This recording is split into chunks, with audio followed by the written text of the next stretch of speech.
করবুক মহকুমার অন্তর্গত করবুক ব্লকের লাউগান এডিসি ভিলেজে নতুন অঙ্গনারী কেন্দ্রের চাকরি নিয়োগকে ঘিরে ছড়িয়েছে তীব্র ক্ষোভ ও উত্তেজনা। স্থানীয়দের অভিযোগ, পিএম জন্মান প্রকল্পের আওতায় রিয়াং অধ্যুষিত এলাকাগুলিতে নতুন অঙ্গনারী কেন্দ্র স্থাপন করা হলেও নিয়োগ প্রক্রিয়ায় বঞ্চিত করা হয়েছে স্থানীয় যোগ্য প্রার্থীদের। এই অভিযোগকে সামনে রেখে আজ লাউগান এডিসি ভিলেজের এলাকাবাসীরা 3টি অঙ্গনারী কেন্দ্রে তালা ঝুলিয়ে বিক্ষোভ প্রদর্শন করেন। বিক্ষোভকারীদের দাবি, খুমুলুংপাড়া 2 এলাকায় অবস্থিত অঙ্গনারী কেন্দ্রে হেল্পার পদে ওই এলাকার যোগ্য প্রার্থী থাকা সত্ত্বেও খুমুলুংপাড়া 1 থেকে একজনকে নিয়োগ দেওয়া হয়েছে। এতে ক্ষুব্ধ এলাকাবাসীরা প্রশ্ন তুলেছেন, যে এলাকায় কেন্দ্র স্থাপন করা হয়েছে সেই এলাকার মানুষকে কেন অগ্রাধিকার দেওয়া হলো না। অন্যদিকে টুইসামাপাড়া 2 এলাকায় অঙ্গনারী কেন্দ্র নির্মাণের জন্য জমি প্রদানকারী পরিবারকে চাকরির প্রতিশ্রুতি দেওয়া হলেও শেষ পর্যন্ত অন্য ওয়ার্ডের একজনকে হেল্পার পদে নিয়োগ করা হয়েছে বলে অভিযোগ ওঠে। একই অভিযোগ উঠেছে জায়ন হাথাই এলাকাতেও। স্থানীয়দের দাবি, যিনি কেন্দ্রের জন্য জায়গা দিয়েছিলেন তিনি চাকরি না পেলেও অন্য পাড়ার ব্যক্তিরা ওয়ার্কার ও হেল্পার পদে সুযোগ পেয়েছেন। ঘটনাকে কেন্দ্র করে এলাকায় বাড়ছে তীব্র অসন্তোষ।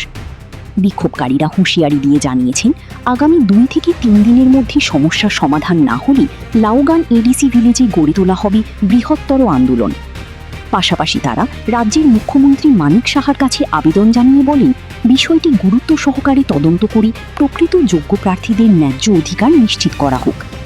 এই ঘটনাকে ঘিরে এখন উত্তপ্ত পুরো এলাকা। আজকে এখানে যারা বিজেপির লিডাররা আছে তারা প্রার্থী লোক লিডার তারা সিদ্ধান্ত করে বসে যারা এখানে মথা করে, যারা জায়গা দিছে হোক তবু মথারা আমরা চাকরি দিতে পারতো না।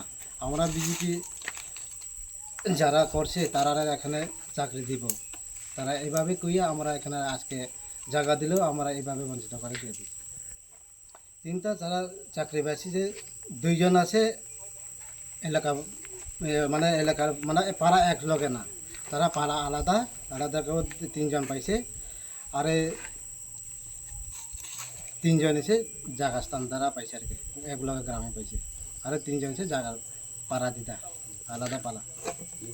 যদি দাবি পূরণ না হইলে আগামীতে আর বৃহৎ আন্দোলন চলবে। আমরা ত্রিপুরার মুখ্যমন্ত্রীকে বার্তা দিতে চাই, যত এটা সমস্যা সমাধান না হওয়া পর্যন্ত আমরা এই আন্দোলন থাকতো না, আর বেশি আন্দোলন করব, এদের যাতে সমাধান করা চাই। সিডিপির লগে কথাবার্তা তো এই অফার আগে থেকে আমরা একটা অবজেকশন দিছে, যারা পাড়া এক লগে পাড়া হইলে তারা এক লগে গ্রাম এলে দিতে পারে, এর লগে আরেকজন গ্রামে এলে এটা দিতে পারতো না। তারা মুখে দিয়ে যে কইছে, কিন্তু এটা মানে না, তারা এদের দিয়ে দিয়েছে। অবজেকশন দিলেও তারা মানে না, তারা আমরা পারতো না, যদি আবার দিতে হইব। যারা প্রার্থীর লোক তারা দিছে, সিলেক্ট করছে, এদের দিতে হইব। আমরা আর কিছু করার দরকার নাই। এইভাবে কইয়া সিডিপি স্যার কইছে, তারা আমরা যদি তারা যদি পাইলে আমরা এটা আর বিরক্ত আন্দোলন করবো। সিডিপি স্যারে আমরা কয়ে দিছে, তাহলে তোরা বড়দিন করো, এটা আমার জন্য আর কিছু করার দরকার নেই। এইভাবে স্যার কয়ে দিছে। যুক্ত হয়েছি আমরা পিবিটিজি যুক্ত থেকে আমরা এই অনুদান সেন্টারটা দেওয়া হয়েছে।